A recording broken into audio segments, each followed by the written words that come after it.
Naramdaman mo na bang may mga nangyayari sa paligid mong nakakaantig? Isang aso, si Bantay, at mga bata ang nasa kwento. Si Bantay ay hindi ordinaryong aso. Siya ay may pusong handang tumulong. Sa barangay tuwing hapon, marami ang nakakakita sa kanya at sa mga bata. Isang araw, habang naglalaro ang mga bata, napansin ni Bantay ang isang nangyaring hindi maganda. Ang mga bata ay walang masustansyang pagkain. Ipinakita niya na mahalaga ang pagkakaisa. Magsimula na tayong matutunan kung paano nagbago ang ganitong sitwasyon. Una, ipinakilala ni Bantay ang kanyang presensya kasama ang mga bata. Napagtanto ng mga residente ang kanilang responsibilidad. Ikalawa, kinausap ng mga tao ang bawat isa. Nagplano sila para sa isang soup kitchen.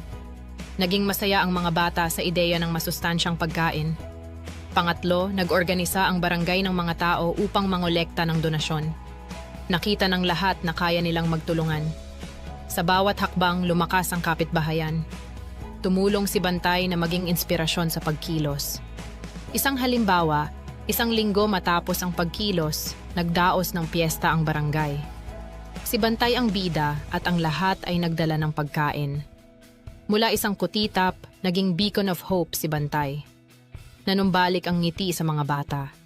Sa huli, natutunan natin na sa pagtutulungan, anumang suliranin ay natutugunan. Pahalagahan ang mga bayani sa paligid, kahit na sila'y mga hayop.